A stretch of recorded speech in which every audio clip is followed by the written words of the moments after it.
Today's local news, a recent Global Entrepreneur Indicator survey shows that Kiwis are feeling positive about the future, despite hard economic times, while 2 Degrees is taking a step further to add mobile value.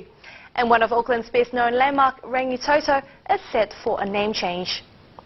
The country's brightest and youngest are being headhunted by Aussie firms like never before.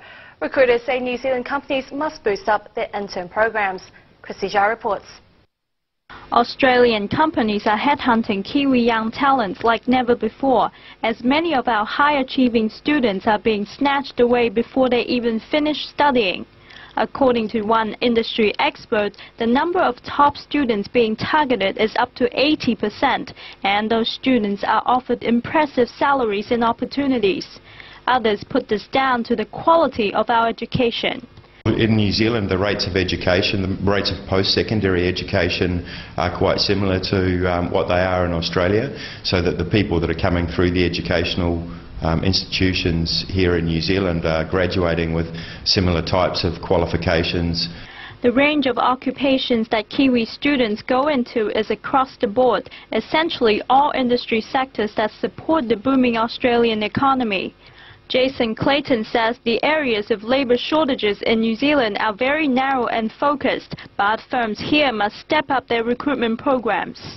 They would logically take these recruitment campaigns, develop better graduate recruitment programs for a start, put those aggressively into the educational institutions here in New Zealand to recruit some of these graduates, but not only that, take the graduate recruitment programs offshore to attract more people from overseas to come into New Zealand. Traditionally, 3 out of 5 New Zealanders who have gone overseas to live for a long time ultimately come back to New Zealand. But Clayton says depending on opportunities available, that may change over time. Christy Zhao, 9 News. Global economy outlook may look dim, but Kiwi entrepreneurs are lighting up with positivity. Keisha has more.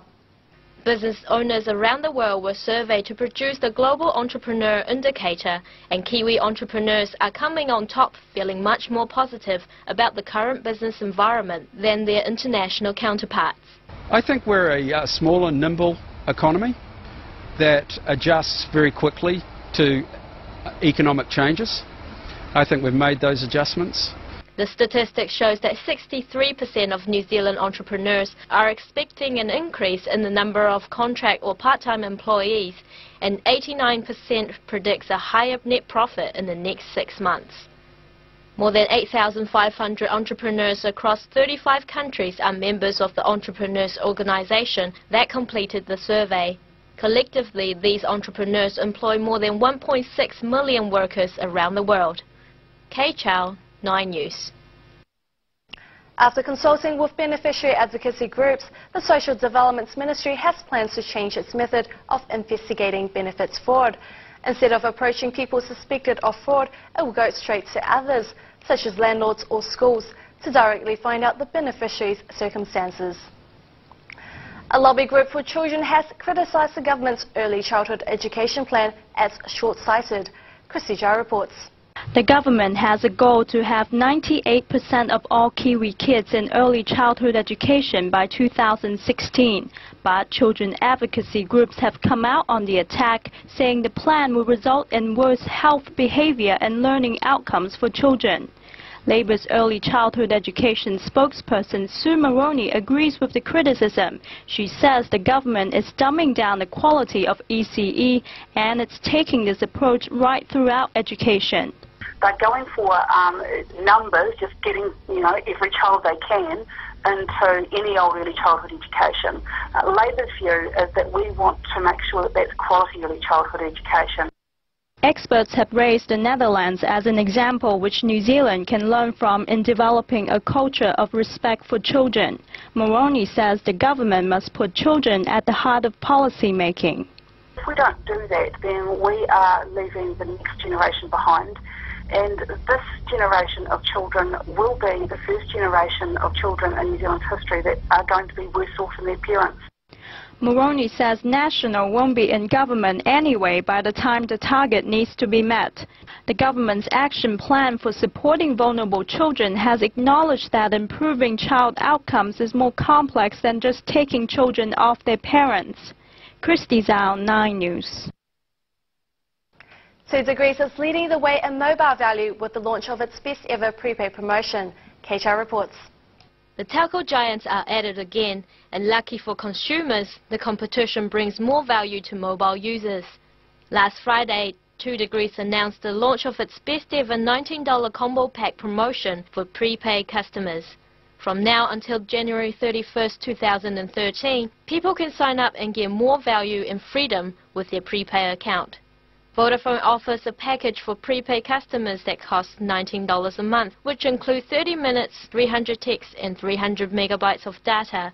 Meanwhile, Telecom's $19 package includes 60 minutes of talk time, 5,000 texts and 500 megabytes. So far, Telecom has the best deal, leading with an extra 10 minutes of talk time, but the 2 Degrees promotion offers 3 options where customers can benefit from one of the text, data or chat combo. As the saying goes to all, it pays to shop around and good things take time. KHR 9 News. Around $68 million accidentally went to the education sector last year due to an administrative error. Some schools received more short-term relief staffing entitlements than others. Education Minister Hike Parata said a fair solution to the problem will now be worked out. Auckland's famous Rangitoto volcano is in line for a name change. Christy Jai has more. The Rangitoto Island is an iconic and widely visible landmark in the Auckland landscape, but now because of a deal between the Crown and 13 Auckland iwi, the island, along with many notable volcanoes in the city, will have their names revert back to historic titles. It's not creating a new name, it's restoring one that was there for many centuries but wound up being sort of legally shortened. The official new name for Rangitoto is Te Rangi I Tongia a Tamate Kapua, and it goes back to the beginning of Maori settlement. There's nothing wrong per se with Rangitoto, however what that shorter name doesn't do is tell you another one of the stories attributed to that place, which is that it was a place where a noted rangatira, a chief in former times, bled and left his chiefly blood, which has a sacredness to it because of the sanctity of that person. Other volcanic cones around Auckland will also be known by their fuller Maori names, while dual names will be given to some other places.